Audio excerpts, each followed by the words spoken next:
김승옥의 서울 1964년 겨울은 두고두고 기억에 남는 작품입니다. 며칠 전 김태훈 감독의 만추를 보고 나서 이 소설이 다시 떠올랐습니다. 두 작품이 주는 느낌이 비슷했기 때문입니다. 만추는 차갑고 부조리가 가득한 현실 속에서 살아가는 주인공들을 그립니다. 훈과 애나의 삶은 성공적이지도 특별히 신나지도 않습니다. 오히려 비극이 예정되어 있고 그 불길한 예감은 틀리지 않습니다. 영화를 보면서 저는 이런 감정을 어디서 느꼈더라 하고 떠올린 작품이 바로 김승옥 작가의 서울 1964년 겨울이었습니다. 알고 보니 만추의 원작이 1966년에 개봉한 영화였습니다. 1960년대 대한민국 도시의 분위기가 두 작품을 비슷하게 만들었을지도 모르겠습니다. 서울 1964년 겨울은 제목 그대로 1964년 서울의 겨울밤을 배경으로 세 명의 남자가 하룻밤을 함께 보내는 이야기입니다. 나와 안, 그리고 중년 남자가 등장하지만 그들은 서로를 알지 못하는 사이입니다. 중년 남자는 고향에서 실패한 후 서울에 올라와 방황하고 있었습니다. 서울의 차가운 현실, 그리고 겨울밤의 싸늘한 공기가 이들을 하나로 묶어주었습니다. 그들은 술을 마시고 대화를 나누다가 결국 여관에서 하룻밤을 보내기로 합니다. 그러나 중년 남자는 어딘가 불안해 보였고 스스로 목숨을 끊을 것 같은 기운을 풍겼습니다. 결국 나와 아는 그와 같은 방에서 자기를 거부하고 각자 방을 잡습니다. 다음날 아침 안이 나를 깨워 중년 남자가 죽었다고 알립니다. 두 사람은 성급히 여관을 빠져나옵니다. 그리고 비극적인 사건을 뒤로 한 채 괴로움을 나누는 대화를 한 후 헤어집니다. 제가 처음 서울 1964년 겨울을 읽게 된 이유는 무진기행 때문이었습니다. 무진기행은 감각적이고 아름다운 문장과 감수성 넘치는 분위기, 그리고 지나치게 현실적인 이야기가 인상적이었습니다. 20세기 한국 문학은 대체로 우울한 정서를 담고 있지만 무진기행은 여행의 설렘과 그 속에서 벌어지는 로맨스를 통해 차가운 현실의 온도를 조금은 높여주었습니다. 비슷한 느낌의 작품을 더 읽고 싶어 같은 작가의 서울 1964년 겨울을 펼쳤습니다.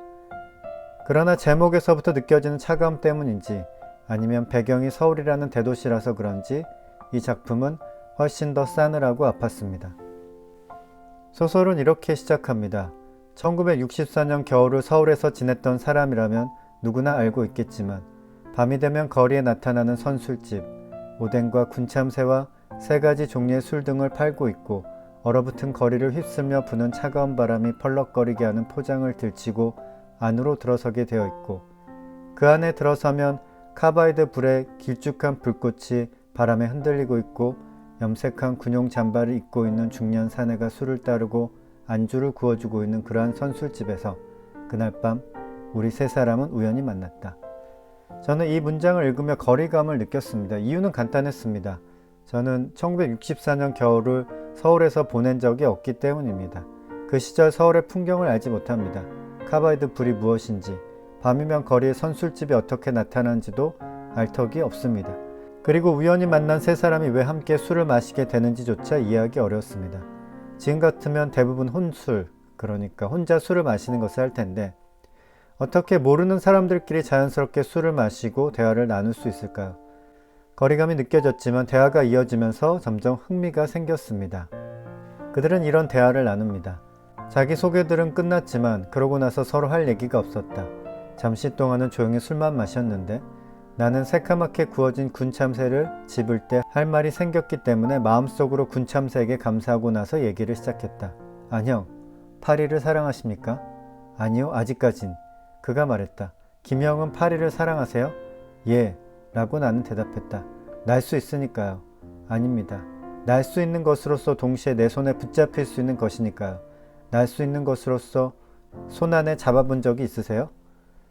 저는 처음 이데어를 보고 웃었습니다. 파리라길래 당연히 프랑스 파리를 말하는 줄 알았습니다. 그러나 여기서 말하는 파리는 여름에 날아다니는 곤충 파리였습니다. 질문도 엉뚱하고 대답도 묘했습니다. 아니요, 아직까진 이란 대답은 뭔가 의미심장했습니다. 이들의 대화는 가볍고 심지어 유머러스합니다. 그러나 그것은 지나치게 현실적인, 너무나도 아픈 현실을 정면으로 마주할 수 없기 때문이었을 것입니다. 중년 남자는 아내가 죽자 그 시체를 팔아 돈을 받았습니다. 배우자의 주검마저도 돈으로 바꾸어야 살아갈 수 있는 현실.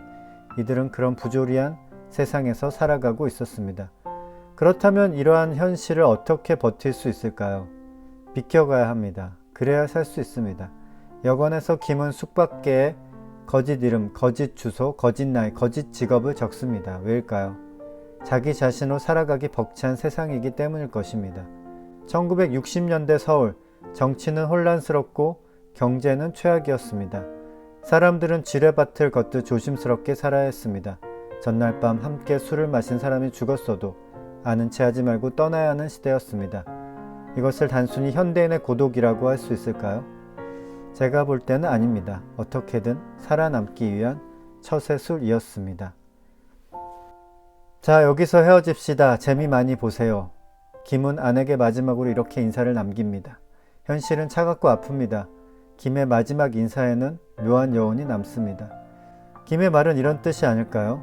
그래도 재미 보면서 살아남아라. 그때는 그랬습니다. 다들 너무 아팠습니다. 김승옥의 서울 1964년 겨울은 단순히 현대인의 고독을 이야기하는 작품이 아닙니다.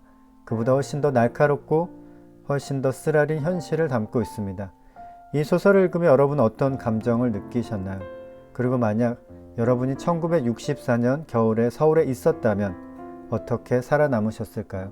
김승옥 작가의 서울 1964년 겨울이었습니다.